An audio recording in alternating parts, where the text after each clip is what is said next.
Bonjour Isabelle, Bonjour, merci.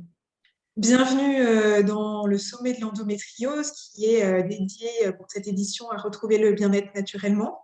Je vous remercie de nous partager du coup durant l'heure qui arrive votre expertise sur l'hypnose et les bienfaits que ça peut apporter dans le cadre de l'endométriose. Donc, vous êtes hypnothérapeute en hypnose ericksonienne sur la région de Nantes, du coup, Mm. vous travaillez notamment enfin, vous accompagnez notamment les femmes sur le sujet de l'endométriose. Est-ce que vous pourriez nous en dire un peu plus déjà sur le contexte de votre travail en fait au quotidien? Alors effectivement, je suis hypnothérapeute à Nantes depuis plusieurs années maintenant. Initialement, j'étais infirmière anesthésiste à l'hôpital. C'est dans ce cadre-là que je me suis formée à l'hypnose et puis je suis tombée dedans, dans l'hypnose, et je me suis formée à la thérapie brève ensuite. Et puis de fil en aiguille, j'ai accompagné beaucoup de femmes en PMA notamment, et puis aussi maintenant en endométriose. Je travaille en collaboration avec un gros centre à Nantes qui accompagne les femmes en endométriose dans une clinique. Et, euh, et c'est vrai que l'hypnose, c'est un outil qui est assez intéressant parce que c'est vraiment une prise en charge assez globale de la personne. C'est pas, on va essayer d'avoir une vision assez globale d'une pathologie ou d'une problématique. Ok. Et du coup, sur l'endométriose, en fait, l'hypnose, elle peut aider sur différents sujets. Est-ce que vous pouvez peut-être déjà brosser un tableau un peu général des différents Ouais. sujets, puis on évoquera peut-être ensuite les sujets les uns après les autres. Ok. Alors justement, l'intérêt de l'hypnose, c'est de proposer vraiment quelque chose de très individualisé, très personnalisé. Et les femmes qui viennent me voir avec une problématique d'endométriose, il y a bien sûr une base commune. Souvent, on retrouve la douleur qui est un symptôme qui revient pour toutes les femmes porteuses d'endométriose. Mais après, on peut vraiment s'adapter à leurs besoins, qui peuvent être des problématiques de sommeil, des problématiques digestives, des problématiques d'ordre plus anxieux, de comment parler à l'entourage, comment vivre ça au quotidien, à la fois dans sa vie personnelle, dans sa vie professionnelle aussi, comment on peut au mieux faire avec l'endométriose dans toutes ces facettes de la vie. Il y a les problématiques aussi bien sûr d'infertilité, de dyspareunie qui peuvent être aussi accompagnées par l'hypnose. Et alors, du coup, si on prend le sujet des douleurs, qui est quand même un des symptômes les plus répandus concernant l'endométriose, alors déjà peut-être rappeler un peu ce que c'est l'hypnose, parce que enfin, comment ça Oui, bien fonctionne et sûr. tout ça, parce que Ouais, bien sûr. voilà. Et puis ensuite, on abordera le sujet des douleurs Mm. et comment ça fonctionne en fait. Ok, avec plaisir. Alors d'abord, l'hypnose, c'est un phénomène naturel. On pratique tous l'auto-hypnose sans le savoir au cours de notre journée. On a tous des moments où on passe dans cet état de transe qu'on appelle le transe hypnotique de manière tout à fait spontanée à chaque fois qu'on est dans un état de rêverie ou quand on est dans une lecture qui nous absorbe ou voilà, un peu dans cet état un peu lunaire. Tout ça, c'est de l'auto-hypnose en fait. Donc on va utiliser ce phénomène complètement naturel dans un objectif thérapeutique avec des techniques, bien sûr, qui permettent d'arriver à cet état de conscience modifié qui permet d'ouvrir le regard finalement. La personne qui est en hypnose, on appelle ça en transe hypnotique, c'est un peu comme si on portait un regard vu du dessus de la situation, où vraiment c'est l'idée du pas de côté toujours et de voir comment on peut voir la situation d'une manière différente. Alors bien sûr, ce n'est pas du sommeil, on garde complètement conscience quand on est en hypnose, même si parfois on peut être très dans une position de relaxation très forte et une conscience modifiée assez importante qui peut par exemple donner une certaine amnésie. Après, les patients ne se souviennent pas forcément de tout ce qui a pu être dit au cours de la séance, mais ce n'est pas ça le but recherché, ce n'est pas la profondeur de la transe, c'est vraiment cette vision différente au cours de l'hypnose d'une situation. Alors par rapport à la douleur, pour en revenir à ce qui nous préoccupe là, il y a deux axes possibles. Soit on va commencer par, entre guillemets, faire une sorte de réajustement, des petits réglages à l'intérieur de soi pour modifier sa perception de la sensation douloureuse. Si on transforme cette perception, elle peut devenir plus confortable. Alors, on peut travailler comme ça avec une hypnose qui est proposée à la patiente en cabinet ou en visio, voilà, vraiment dans cet échange. Et puis aussi, on peut apprendre l'auto-hypnose. Et ça, c'est un outil qui est facile à mettre en œuvre, qui est facile à acquérir et qui peut vraiment au quotidien être intégré dans la vie de tous les jours. Les patientes apprennent très rapidement et peuvent retrouver une petite bulle de confort, une petite bulle de bien-être à chaque fois qu'elles en ont besoin. C'est vraiment du coup à la demande, quand c'est nécessaire pour elles, elles peuvent faire une petite séance d'auto-hypnose, même de 10 minutes, ça peut suffire à retrouver un peu de confort. Donc ça, c'est quelque chose qui s'apprend du coup en rendez-vous avec Voilà, vous, par exemple. voilà, Alors, un absolument. seul rendez-vous suffit à apprendre l'auto-hypnose. Un à deux rendez-vous, mais un peut suffire pour. Moi, je propose souvent des fois l'enregistrement de la séance, comme ça, au début, elles peuvent réécouter la séance qu'on a faite ensemble, ce qui est plus facile. Et puis après, quand elles en ont marre d'entendre ma voix, elles s'autonomisent et voilà, les patients aiment bien après créer d'autres auto-hypnoses.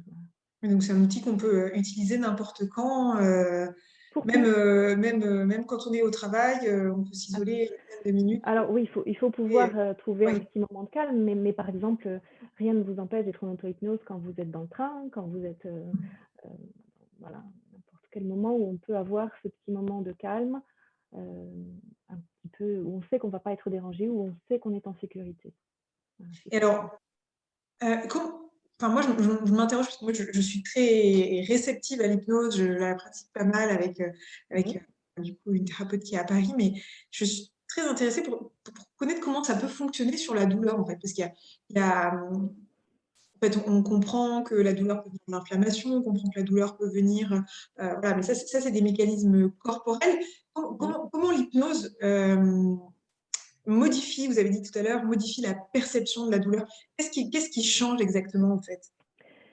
Alors, c'est exactement comme, par exemple, vous avez sûrement fait l'expérience une fois dans votre vie d'être absorbé par un film, vous êtes complètement dans l'histoire et vous en oubliez des choses soit très importantes pour vous, soit même des douleurs. On peut avoir des fois des modifications comme ça de sensations, juste en regardant un film agréable. On voit très bien avec les enfants quand la distraction est quelque chose qui fonctionne très bien avec les enfants et qui leur permet d'échapper à cette pression de la douleur.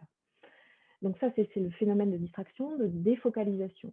Et puis vraiment, c'est vraiment cette idée d'apprendre petit à petit à observer ces sensations douloureuses de manière différente. Déjà, très rapidement, moi, je ne parle plus de douleur, je parle de sensation.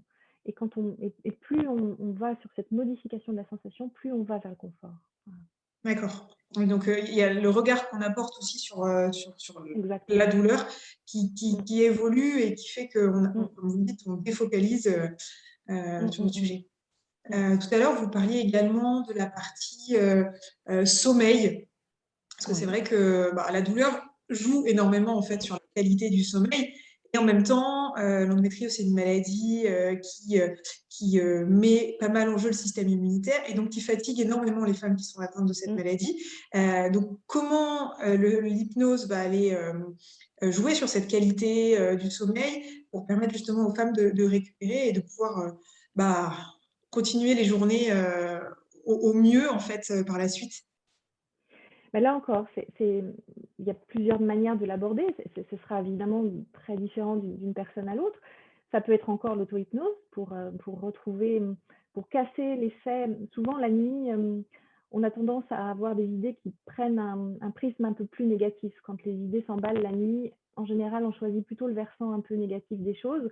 Donc si on peut shunter cet effet-là de cercle vicieux qui se produit la nuit quand les idées commencent à être un peu plus noires que dans la journée, là aussi, c'est intéressant de pouvoir de prendre conscience déjà que, en général, ce petit vélo là qui s'installe quand on n'arrive pas à dormir devient un vrai cercle vicieux et du coup, vraiment casser ce cercle avec soit de l'auto-hypnose, soit un travail en amont. Voilà, c'est ça qui est intéressant, c'est de modifier tout ce qui fait qu'on rentre dans ce cercle vicieux. D'accord, avec des pensées inquiétantes sur, par exemple, le développement de la Voilà, maladie, sur les exactement. examens à venir, sur comment je vais gérer mon emploi avec potentiellement Exactement. des absences répétées. Enfin voilà, tout, Toutes ces et- projections anxieuses, en fait. oui. qui sont très récurrentes en fait avec une Voilà. maladie chronique. Mais qui sont légitimes, hein, qui sont normales. Mais du coup, le fait d'en prendre conscience, qu'on est dans cette projection un peu anxieuse de tout ce qui peut se passer, ça permet de se ramener des fois vraiment dans ce qui se passe là maintenant. Et finalement, l'auto-hypnose, c'est un peu comme la méditation, c'est des outils qui permettent vraiment de se remettre dans son présent, dans ce qui se passe là maintenant. D'accord. Vous avez également mentionné l'infertilité. Mm. J'imagine que les modes d'approche que vous avez décrits s'appliquent aussi sur ce sujet-là. Comment vous accompagnez plus précisément les femmes sur la partie infertilité? Parce qu'il y a toute la dimension anxiété, en effet, qui Bien est sûr. très présente. Mais c'est vrai qu'après, est-ce qu'il y a d'autres phénomènes qui jouent sur le sujet de l'infertilité? Alors, l'infertilité, qui dit infertilité dit problème de couple, du coup. Donc là, c'est vraiment quelque chose qui vient encore s'ajouter finalement à tout ce qu'on a pu décrire autour de l'endométriose, avec cette relation au conjoint, qu'est-ce qui se passe, quelle est ma responsabilité, les problèmes de culpabilité. Tout ça, ça vient encore ajouter une charge supplémentaire à la problématique. Donc c'est important d'accompagner les femmes, de sortir là encore de cette culpabilité, de ce sentiment d'injustice, de quelque chose de très lourd finalement psychologiquement. Donc c'est important vraiment qu'elle soit déculpabilisée. Ça c'est vraiment quelque chose de vraiment important. Et puis qui dit infertilité dit souvent processus de PMA derrière, ou au moins d'accompagnement médical. Et ça c'est quelque chose qui est évidemment est magnifique, merveilleux, mais qui est aussi très intrusif dans la vie de couple, dans l'intimité. Et là aussi, ça s'accompagne pour garder un peu de légèreté dans l'intimité, un peu de détacher, là encore, ne pas créer une problématique supplémentaire autour de la sexualité qui parfois peut déjà être abîmée par les dyspareunies. En plus, il y a la culpabilité de l'infertilité, ça finit par faire beaucoup. Donc c'est important vraiment d'accompagner les femmes dans ce sens-là. Et donc, il y a toute la dimension, vous mentionnez la dimension accompagnement, donc mieux vivre les processus. Est-ce que l'hypnose aide aussi, bien entendu, sur le fait, enfin, je veux dire, il y a cette aide qui est apportée par le fait de mieux vivre, donc ça peut potentialiser les chances. Est-ce que, comme vous travaillez du coup dans un centre à Nantes, etc., vous voyez des effets sur du coup, les grossesses? Est-ce que ça aide à maximiser ses chances de grossesse, etc.? Alors, il y a très peu d'études qui sont faites autour de ça, parce que c'est tellement multifactoriel que ce serait très prétentieux de dire que l'hypnose peut aider en cela. Il n'y a jamais de baguette magique, hein, on est bien d'accord. Je crois que vraiment, il faut prendre l'hypnose comme un outil, avant tout comme un outil d'accompagnement qui permet de mieux vivre toutes ces étapes de tous ces parcours, que ce soit le parcours PMA, le parcours endométriose, etc. Et puis si, effectivement, des fois, on peut se dire, peut-être que ça a un petit peu aidé, que c'est peut-être quelques pourcents de la réussite, magnifique, tant mieux, mais je crois qu'il faut rester très, très humble par rapport à ça. C'est une telle magie, Oui. la conception d'un enfant, qu'il faut rester vraiment très, très, très, très humble par rapport à ça. Ceci dit, il y a une étude qui est faite, alors pas auprès de patientes porteuses d'endométriose, mais en PMA, une étude israélienne qui date déjà d'il y a quelques années, où on a proposé à des femmes, lors du transfert d'embryon, d'être sous hypnose. Et là, ça a été prouvé qu'il y avait une meilleure nidation pour les femmes qui étaient sous hypnose. C'est hyper intéressant. Même s'il faut rester humble et que ça reste des études qui commencent, etc., c'est quand même hyper intéressant de s'apercevoir que des approches hyper douces pour le corps, parce qu'en fait, les processus de PMA, ça reste quand même assez invasif, à la fois physiquement, émotionnellement et tout ça, que des approches qui sont aussi douces puissent avoir des résultats, en tout cas sur la base de cette étude, aussi probants. Voilà. J'imagine que ça reste à confirmer. Après, au quotidien, je crois que voilà, il faut rester dans cette mesure de dire voilà, de toute façon, ça ne peut qu'être quelque chose de positif, de plus, un petit plus dans ce parcours-là, qui vraiment aide à mieux le vivre, à être plus positif. Et je crois que déjà, quand on arrive dans un parcours comme ça, avec une énergie liée à quelque chose de plus positif, déjà, c'est déjà... Oui, c'est une chance supplémentaire, ça c'est certain. Exactement. Certain. J'ai vu que vous accompagnez aussi les femmes en préopératoire. Oui, absolument. Du coup, comment ça se passe sur ce sujet-là? Alors, bah, là aussi, l'objectif peut être différent. Il y a des gens qui c'est souvent, ça suscite quand même un peu d'anxiété, qui peuvent être variés. C'est soit des gens qui peuvent avoir peur de l'anesthésie, peur de la chirurgie aussi et de ses conséquences, d'éventuelles séquelles, de la lourdeur de la chirurgie, de la durée de la chirurgie. Donc, c'est aussi une organisation, c'est des femmes qui sont jeunes, qu'est-ce que ça va venir interrompre dans leur vie professionnelle, familiale, éventuelle, etc. Donc tout ça, c'est un moment un peu important dans leur vie, hein. Cette Mhm. chirurgie-là, elle est souvent très attendue depuis longtemps, mais elle génère aussi beaucoup d'anxiété. Donc là encore, l'hypnose, ça aide à toute la période avant la chirurgie, à s'y préparer, là encore, avoir un regard positif par rapport à ça et puis diminuer toutes ces anxiétés. Et puis souvent, l'auto-hypnose, là du coup, avec le centre avec lequel je travaille, on travaille en collaboration avec une musicothérapeute qui a créé une playlist dédiée aux patientes porteuses d'endométriose, de sorte que l'enregistrement de la séance d'hypnose se fait avec en fond sonore cette playlist et au bloc opératoire, elles vont retrouver la même playlist. Ça fait comme un fil conducteur elles vont le retrouver en induction, en salle de pré-anesthésie, puis en salle de réveil. Et ensuite, elles ont l'enregistrement, elles peuvent encore écouter cette playlist dans leur chambre, une fois revenues dans leur chambre. Et du coup, ça fait vraiment un fil conducteur qui permet de retrouver de la sécurité. C'est ça l'idée, c'est de vraiment avoir cette petite bulle-là de confort à chaque fois qu'elles en ont besoin, que ce soit avant ou après la chirurgie. D'accord. Ok. Il y a d'autres domaines autour de l'endométriose qui peuvent être de bons candidats, entre guillemets, à l'hypnose, parce que du coup, on a évoqué la douleur, la fatigue sommeil, l'infertilité, La le, dyspareunie, la dyspareunie. Oui. là aussi, je pense elle peut tout à fait être accompagnée en hypnose parce que là encore, c'est quelque chose qui vient bousculer des femmes jeunes. Euh, Comment se positionner par rapport à son conjoint ou un nouveau conjoint, comment apprendre à partager cette maladie finalement et à l'intégrer dans sa vie quotidienne. Et là, du coup, comment ça... oh, j'ai bien compris qu'il y avait toute la dimension appréhender, du coup, les douleurs différemment, y poser un regard Ouais. différent. Mm.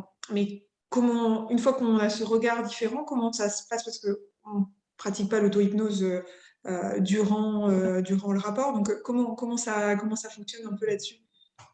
Eh bien, je pense que c'est plus en amont que ça se passe là. Là encore, on sait que plus on est en insécurité par rapport à moins on a confiance dans son corps et moins il va être disposé au lâcher-prise nécessaire à la sexualité. Et du coup, si on travaille en amont pour gagner comme ça en confiance en son corps, en sa féminité, et plus on va avoir petit à petit des rapports plus satisfaisants et là encore rentrer dans un cercle vertueux de, de, de de réconciliation avec son corps. D'accord. Donc, c'est vraiment gagner en confiance sur Ouais, ce que bien mon sûr. corps est Et sa capable de féminité. m'offrir, en fait. Ouais. On est bien souvent, enfin, moi, je suis personnellement atteinte d'endométriose, on est souvent en résistance par rapport à ce corps qui nous Mm, fait souffrir, qui nous empêche de vivre ce qu'on mm, aimerait vivre dans tous mm. les domaines, en fait. Et donc c'est vraiment se renouer avec le corps qui Exactement. nous porte au quotidien. Ouais, exactement.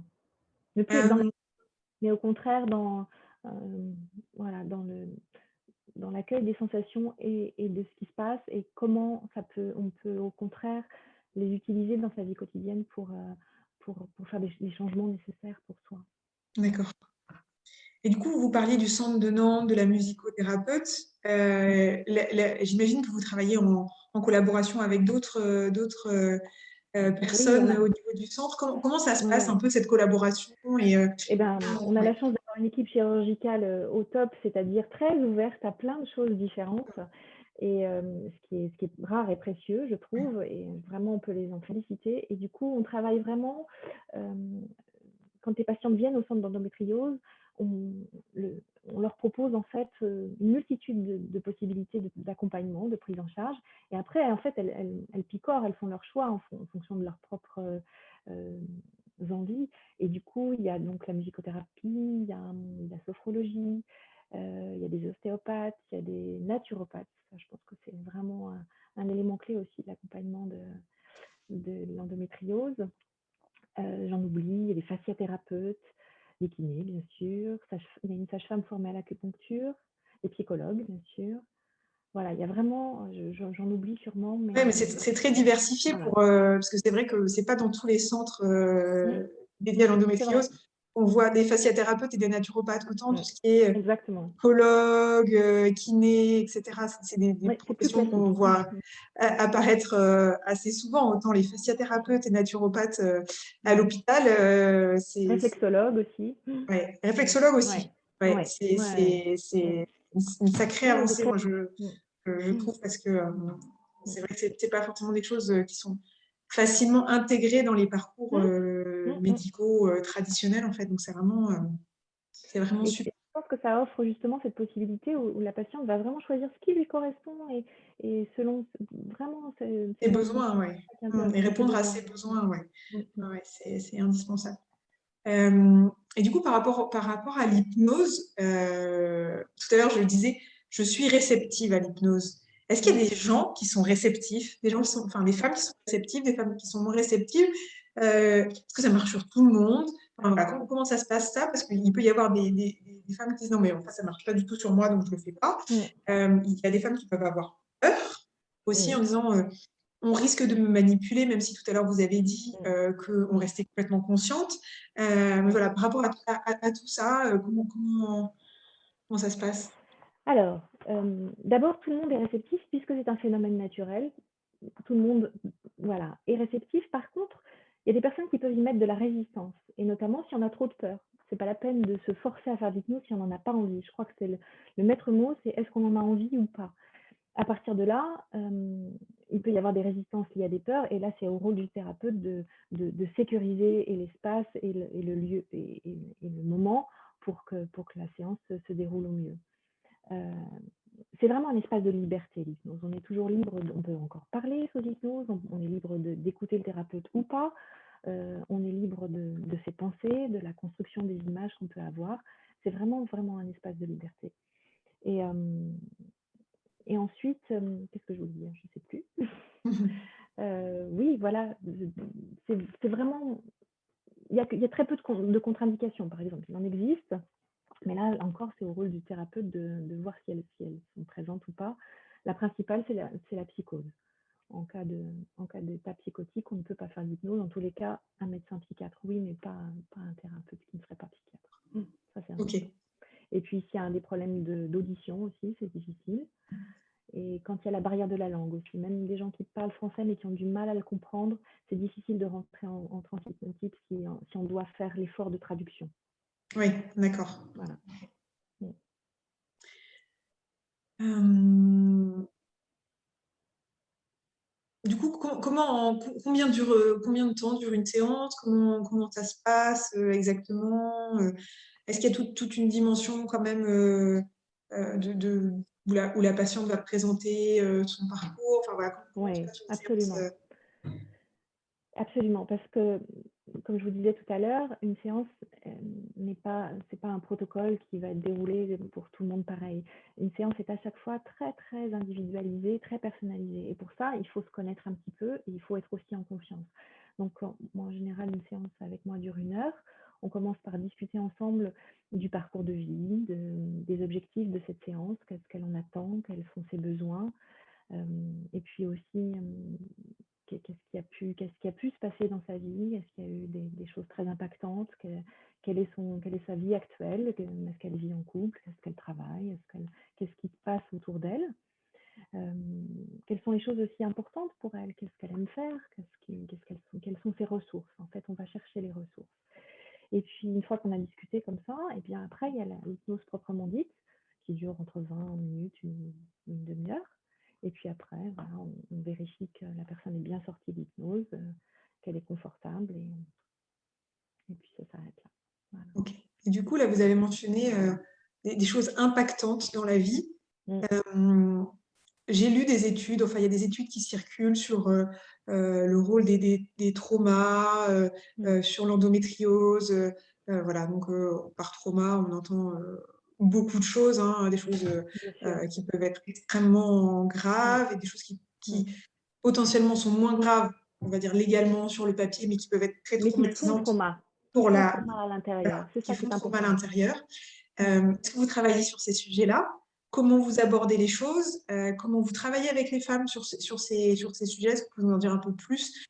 Euh, Alors là encore, ça dépend de où elles en sont dans ce parcours. Est-ce que ce traumatisme a déjà été travaillé ou pas par le passé? Quel est leur désir par rapport à ça? Il y a des femmes qui veulent absolument laisser ça sous un couvercle et là, il faut prendre le temps d'aller soulever le couvercle si on pense que ça peut être nécessaire, mais c'est vraiment au rythme de la patiente. C'est elle qui choisit comment on fait, à quel rythme on avance. Et effectivement, ça peut être intéressant d'aller alors, comment on retravaille un traumatisme ancien? On l'efface pas, c'est pas le monde des bisounours, hein. Il fera toujours partie de son histoire de vie.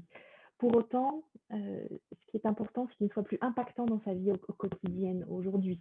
Alors, comment on peut faire pour essayer de l'archiver, entre guillemets, ou en tous les cas de le ranger bien, voilà, de bien voilà, l'archiver.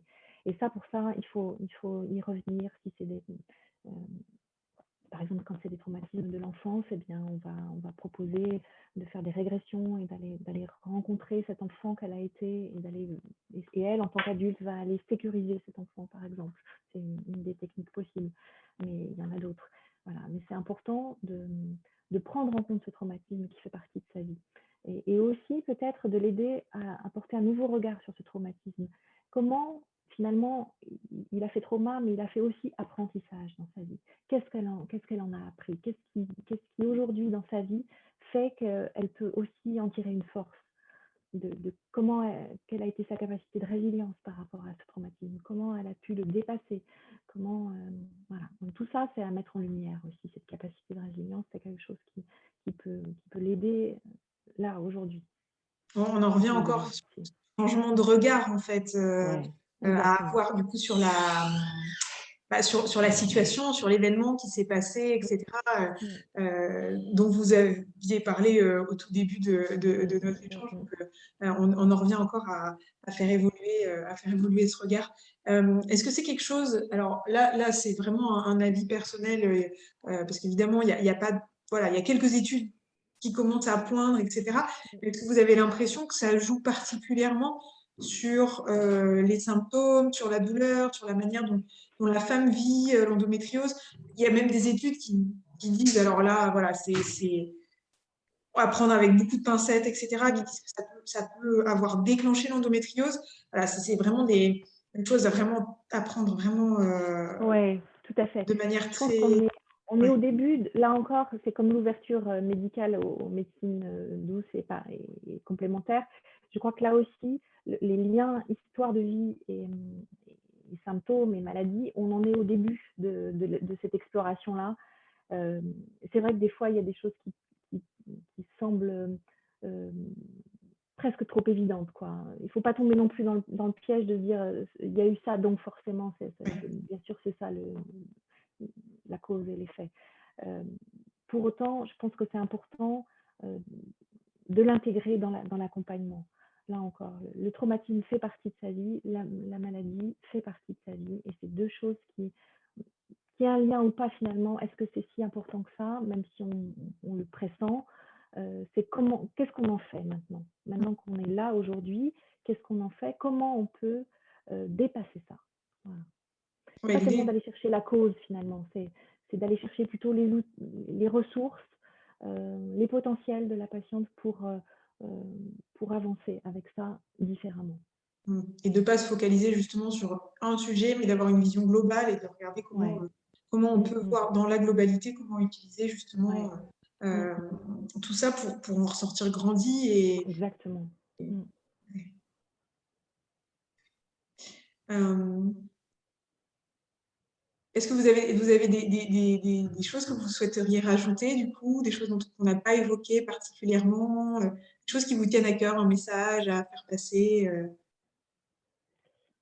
Ben, c'est finalement ce qu'on vient de dire. Je crois que la plus, c'est comme tous ces parcours difficiles, que ce soit les parcours de PMA, les parcours d'endométriose, ben, c'est des choses qui nous font grandir. Alors évidemment, quand on a le nez dedans, quand on est dans la douleur, quand on est dans la contrainte, c'est difficile de se projeter comme ça. Mais finalement, c'est un- c'est c'est comme un accélérateur de croissance intérieure, la maladie ou l'épreuve finalement de vie. Qu'est-ce qu'on en fait? Qu'est-ce que ça va nous apprendre de nous-mêmes? Euh, qu'est-ce que, Comment on va avoir un regard différent sur soi-même, mais aussi finalement sur tout ce qui nous entoure. Mm. C'est assez dur à entendre quand on est dans le creux de la vague Bah, bien sûr, évidemment. et que soit on vient juste d'être diagnostiqué, soit Ouais. on est Ah dans bah, il y une a un temps période pour tout. compliquée. C'est pas facile à entendre, mais Ouais. c'est vrai que moi personnellement je l'ai vécu et voilà, j'ai Mm. passé toutes ces étapes d'acceptation Ouais. et de dépassement et puis d'utilisation Mm. ensuite de la maladie comme une force en fait Mm. pour avancer, mieux me comprendre, etc. C'est vrai que voilà, pour toutes les femmes qui nous regardent qui Ouais. sont, qui viennent d'être diagnostiquées, qui sont dans cette période Ouais. d'acceptation qui est pas facile, voilà, c'est un message d'espoir aussi qu'on souhaite leur Ouais. porter et de leur dire Bien sûr. qu'on peut faire en fait de la maladie une force et qu'il y a rien de, comment dire, rien n'est définitif en fait et il y a plein d'outils et vous mentionnez les différentes Mm. Mm. expertises qui Mm. sont présentes dans le centre de Nantes et c'est vraiment, je trouve ça fabuleux parce que je ne pensais pas que c'était aussi varié, donc Mm. c'est vraiment fabuleux. Toutes ces expertises, toutes ces thérapies qui sont mises à la disposition Mm. des femmes justement pour que chacune puisse euh, trouver ce dont elle a besoin, et c'est différent en fonction de chaque femme, Mm. et qu'elle puisse justement sortir grandie et se faire Ouais. de cette épreuve une force. Mm. Alors, il faut du temps, il faut de la Il patience. faut du temps. Voilà, Euh, c'est aussi l'école de la patience, hein, l'endométriose. Et construire son parcours de soins, mais aussi finalement son parcours de vie, c'est, voilà, c'est un, c'est un chemin différent, c'est sûr. Ça s'impose à soi, ça s'impose cette maladie-là, mais comment on peut finalement, voilà, l'intégrer dans son parcours de vie et en faire quelque chose. bon, bah, c'est un super message d'espoir qu'on passe du coup à toutes les femmes qui regarderont cette vidéo. Merci beaucoup Isabelle pour Merci à cet vous. échange. Mm. Comment, si on souhaite du coup être accompagné par vous, comment ça se passe? Comment on peut vous contacter? Comment on vous retrouve? Alors, je suis sur le site donc, du centre, je fais un peu de pub hein, pour le centre Ah oui, d'endométriose c'est le du moment. centre Santé Elsan qui est à Saint-Herblain. Et c'est monsieur Martini, le docteur Martini qui dirige ce centre de l'endométriose. Et avec on retrouve sur le site endométriose de la clinique tous les thérapeutes dont j'ai parlé tout à l'heure, y compris moi et mes collègues, parce qu'on est plusieurs hypnothérapeutes. Et puis sinon, ben, moi, je suis dans l'Albert, à Isabelle Guittard, voilà, sur Nantes. Ouais, génial. Merci beaucoup Isabelle. Merci à vous, bonne fin de journée.